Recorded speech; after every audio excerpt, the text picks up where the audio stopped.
илим экиге бөлүнөт. Биринчи түрү илми аала дейт. Аалат илимдери. Алар себеп боло турган илимдер.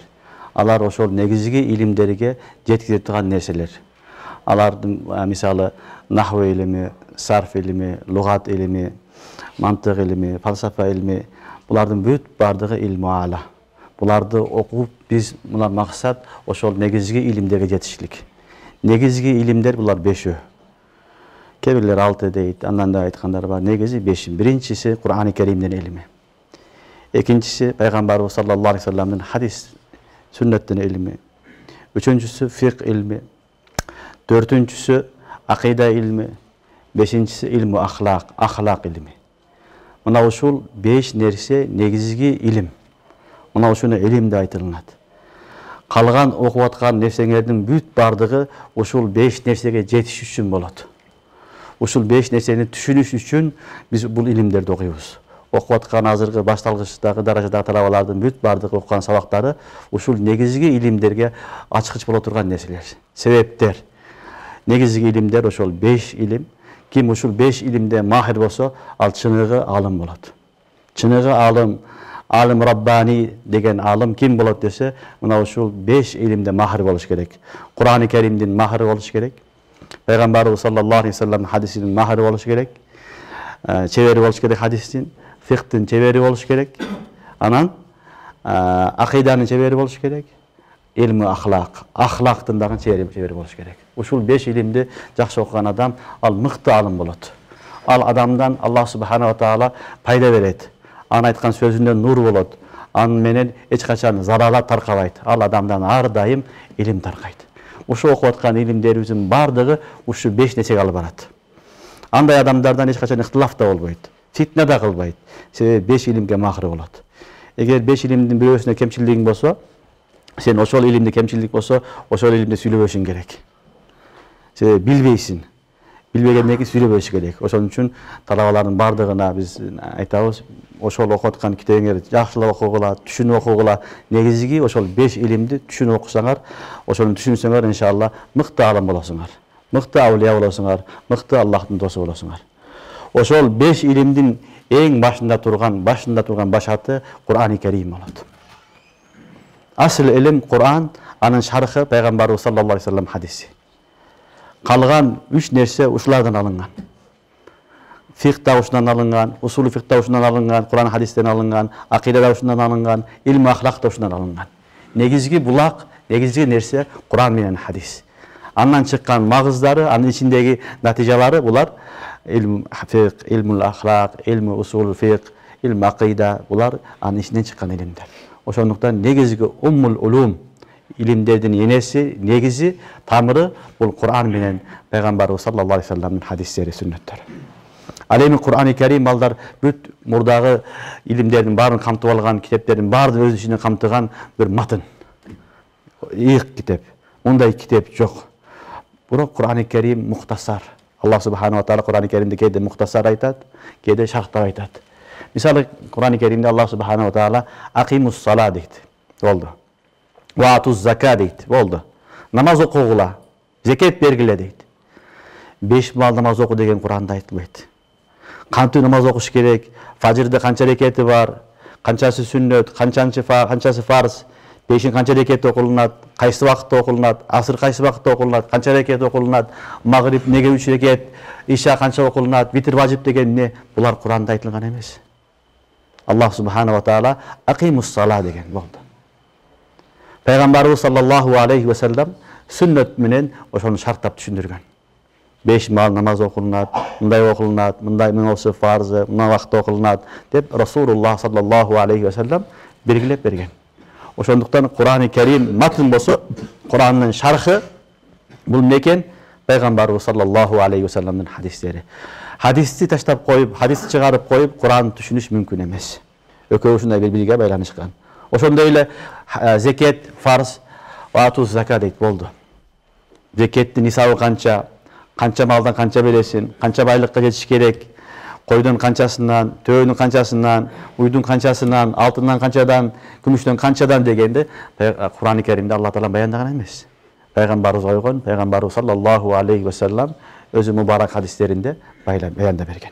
Ошондуктан негизги илим бул Кур'ан-ы Керим.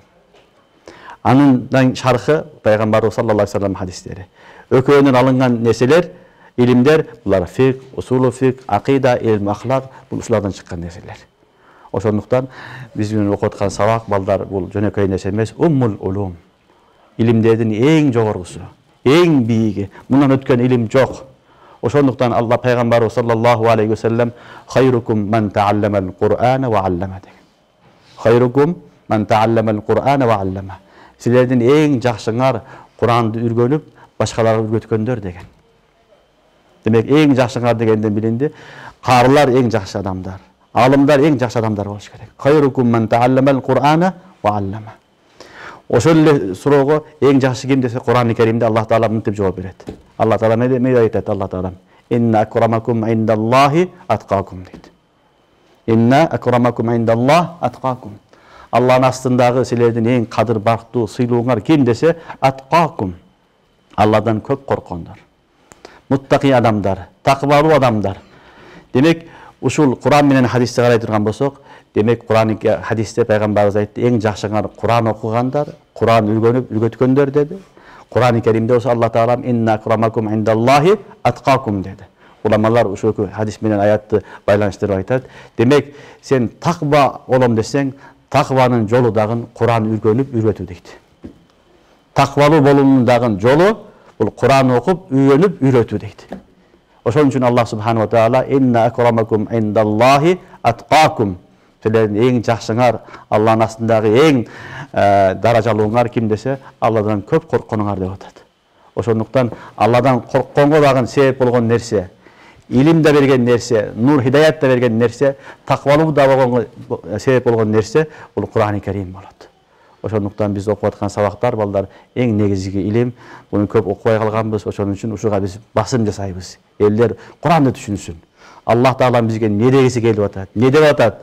Аллахтын китебинде эмне деп бизге кайрылган? Ошолорду билдириш үчүн талабаларга биз көбүнчө ушу Куран окутканга, Куран тафсири сабагына көбүнчө басым жасап, ошону түшүндүргөнгө аракет кылабыз. Аллах Таала товфик берсин баарыбызга. Бул Кур'ан-ы Керимдин балдар фазилеттери аябай көп. Хадисте пайгамбарыбыз саллаллаху алейхи ва саллям айтат: силердин бирөөңөр эрте менен базарга барып, эки төө сатып алып келсе дейт. Кызыл төө дейт, өркөчтөрү бийик-бийик. Базарга барып алдабастан, кыянат кылбастан, урдабастан, ришват бербестен алып келген болсо, ошо төөсүнө караганда күнүнө 2 аят жаттаганы жакшыраак деген. Бул кызыл төө деп балдар арабтардан ошол доор айтылган. Ошол доорду азыр деле арабтарда төөлөр, кызыл төөлөр кымбат баалуу болот.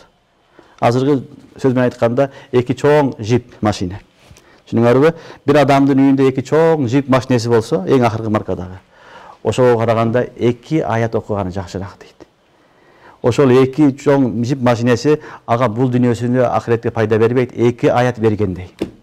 2 аят окуп койсоң, ошо 2 аят сага, ошо 2 машинеге караганда, 2 жипке караганда көбүрөөк пайда берет бул дүйнөдө жана ахиретте. Андан сырткары дагы толтура хадистер бар.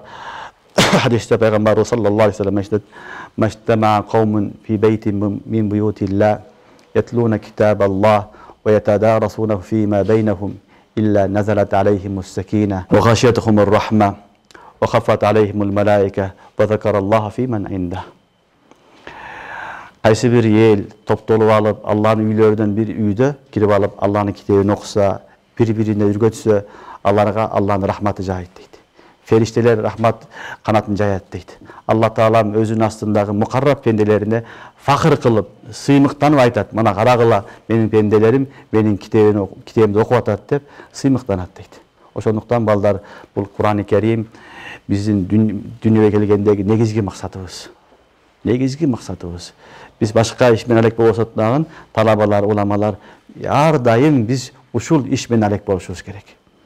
Биздин устаз Муфти Шафи Саур рахматуллахи алейх, биздин устаздын атасы, биздин устаз Шейхул Ислам Мухаммад Таки ал-Усмани хафизахуллах ва рааху. Ошол киши айтат: "Атам Мa'riful Куранды окуган, жазып жүргөн учурда ооруп калды" дейт. Ma'riful Куран деп Курандын тафсири бар. 8 томдук устаздын атасынын китеби, аябай макбул болгон китеп. Бул китеп арабчага да которулуп атат, Кудай кааласа которулуп калса керек. Урду тилинде жазылган, англис тилге которулган, башка тилдерге которулган, көп тилдерге. Ошол китеп жазып атканда ооруп атып анан ыйлаган экен. Ыйлап анан дуа кылды дейт. Бизге да айтты дейт. Мен өтүп кетет окшойм Куранды толук кыла алып деп айтты дейт биринчи. Анан айтты дейт, максатым Куранды толтуруп коюу эмес дейт. Максатым өмүрүмдү Куранга арноо дейт. Куран бүтсө бүтсүн, бирок менин өмүрүм ошол Куран менен өтүп кетсин. Тафсир бүтпөй калса деле өмүрүм Куран менен өтүп кетсе болот деген арзусун айтты дейт. Бирок Аллах субханаху ва таала тауфик берип, шейх жакшы болуп кайра улантты. Китебин мукаммал жазган. Демек негизги максат балдар Куран сабагыны аягына чыгабызбы, чыкпайбызбы, өмүрүбүздү ушуга арнашыбыз керек. Бул отурган карылар эң Алланын сүйүктүү бенделери. 24 саат отуруп Куран окуйсуңар. Бул дүйнөдө силердин кадырыңар жок болсо дагы Алланын астында өтө кадырлуусуңар. 24 саат болгону дагы Алла менен сүйлөшөсүң. Алла менен байланышасың. Сен башканын китебин окуган жоксуң. Ошондуктан балдар бул Кур'ан-ы Каримдин илими, хадис илими аябай пайдалуу илимдер. Эң негизги илимдер. Уламалар айтат, бул үммөттүн завалы. Үммөт неге бүгүнкү күндө артта калды? Мусулман дүйнөсү, балдар мусулмандарга берилген байлык дүйнөдө кафырлардан кем эмес. Ашыкча. Себеби бүт байлыктын бардыгы мусулмандар колунда. Нефс мусулмандарда. Байлыктар, жакшы жерлер мусулмандарда, жаратылышы бар жакшы жерлер, суу мусулмандарда, алтын кендери, башка кендер бүт барды мусулмандардын мүлкүндө. Бирок ушунчалык бар жок болушу менен биргеликте мусулмандардын кадыр баркы жок. Завалда мусулмандар. Мусулмандар аркага кетип атат, башкалардын алдында баш ийип калып атат, кафырлардын алдында. Бунун себеби эмне десе, Шейх Хид Махмуд Хасан рахматуллахи алейхи айтат, бунун себеби эки нерсе дейт. Бунун себеби эки нерсе. Биринчи мусулмандардын артта калганын себеби мусулмандар өз ара ынтымагы жок. Болбосо деле кичинекей нерсеге талашып, урушо берет. Ыктылаф кыла берет, талаша берет, ыктылаф кыла берет. Ошол мусулмандардын ыктылафы жок болгондуктан береке жок. Мусулмандар баш көтөрүп, күчтүү боло албай атат. Эң биринчи себеп мусулмандар арасында ыктылафтын көптүгү, ынтымактын жоктугу деген. Экинчиси мусулмандардын баш көтөрбөгөнүнө экинчи негизги себеп деген Кур'ан-ы Карим таштап койду деген. Кур'ан таштап койду, Кур'ан окубайт, амал кылбайт, анан сүйлөй берет. Кур'ан таштап койду, Кур'ан менен кабары жок, Кур'андан алыстап кетти. Ошол себептүү мусулмандар биз артта калганбыз деген. Муфти Шафии рахматуллахи алейхи ошол шейхтин өзүнүн тафсирлеп туруп айтат. Ошо эки нерсенин себебин дагы биринчи негизги себеби дейт, бул Кур'ан таштап койгондук дейт. Мусулмандардын завалы кеткен себеби Кур'ан таштап койду. Кур'ан бүгүн балдар не болуп калды? Ушундай китеп болуп калды. Кур'анды бир гана өлүккө окуп коет, дем салып коет, жинди чыгарам дейт. Башка максаттарда окулуп калды. Негизги Кур'анды окуп, Кур'ан менен жашайын. Кур'ан не деп атат? Халал деген халал деп түшүнөйүн, харам деген харам деп анан сактанайын деген адам калбай калды. Бул жөнөкөй эле бир китеп, муну окуп койсо болду. Китеп деп өбүп жутап, илип коет болду. Чаң басып турат, ачып окубайбыз. Алла таала баарыбыз кечирсин. Ошондуктан үммөттүн завал болгонуна артка кеткениге дагы негизги себеп бул Кур'ан-ы Каримди таштап койгону деди. Анын себеби шейх айтат, ошол биринчи себеп дагы экинчи себептен чыгат дейт. Ортодогу баягы уруш талаштын дагы чыккандыгы Кур'ан-ы Каримди окубагандык себептүү. Кур'ан-ы Карим балдар бул жөнөкөй китеп эмес, Аллахтын тарафтан келген китеп. Аллахтын китеби. Алла таала падыша болгондой эле Кур'андагы сөздөрдүн падышасы. Каламул мулук бул. Сөздөрдүн падышасы, жөнөкөй нерсе эмес. Бул китеп бүткүл дүйнөгө түшкөн. Бул алами китеп. Бир арабка, бир жекече адамга, коомго түшкөн эмес. Алами китеп бул. Ошондуктан Кур'ан окуган адамдын не болот? Зехини дагы алами болот. Бүткүл дүйнөгө ой жүргүзөт. Анын зехини кичинекей болуп калбайт. Кичинекей нерсени билип алып, болбосо эле эл менен талашып, урушуп, жанжал кыла берет адам болбойт. Анын зехини не болот? Башы, түшүнүгү, акыл эси кенен болот. Ал кенен көз караш менен карайт. Анын түшүнүгү аябай терең болот. Кур'ан окуган адамдын жүрөгү дагы кенен болот. Жүрөгү дагы аябай кенен болот. Болбосо эле адамдарды бул кафир, бул мушрик, бул динден чыкты, бул жаман, жакшы дей бербейт. Андай адамдар Кур'андан алыс болгон адамдар болот. Илими тайкыс адамдар болот. Алар өзүнөн башканы көрө албайт, өзүнөн башканы мусулман деп сезбейт, өзүнү гана мусулман деп сезет. Ал эми Кур'ан-ы Каримди ким терең түшүнсө, терең окуса, ал адамдын акылы да өсөт балдар. Анын жүрөгү да кенен болот. өзүн эле эмес, Кыргызстанга эле эмес, Орто Азияга эле эмес, бүткүл дүйнөдөгү мусулмандарды фикир кылат. Бүткүл мусулмандарды эске алат. Себеби бул Кур'ан биздин эле китеп эмес, дүйнөдөгү жалпы мусулмандын баарынын китеби. Ошондуктан Кур'ан-ы Керимди түшүнүп окуганга Аллах субханала таала анын зехинин ачат, анын башын ачат, ал башкача түшүнүктүү болот. Ал дүйнөлүк эмеде масштабта элди карайт, мусулмандарды карайт. Дүйнөлүк масштабтагы маселелерди чече турган адам болот. Ошондуктан Кур'ан-ы Керим жөнөкөй нерсе эмес, Аллах таала берген чоң байлык, өтө чоң нур. Ким канчалык терең түшүнсө, ошончолук немат, ошончолук ибадат. Куранды зикир кылуу, окуу, тафсир кылуу, угуу бүт бардык ибадат балдар. Мундан өткөн ибадат жок. Бул Аллахтын каламы, каламуллах, Аллахтын сыфаты, ошол учурда экинчи тарафы да бар, бул ибадат. Каламуллах, Аллахтын каламы, ошол учурда эмне экен бул? Эң чоң ибадат. Ибадаттар башында турган нерсе. Ошондуктан Кур'ан-ы Керимге кайдыгер болбош керек. Кур'ан-ы Керим жаттаганга аракет кылайлык, Куранды окуганга аракет кылайлык, түшүнгөнгө аракет кылайлык. Негизги максатыбыз ушул Куран менен жашап өткөрсөк, иншалла биз бул дүйнөдө ахиретте бактылуубуз иншалла.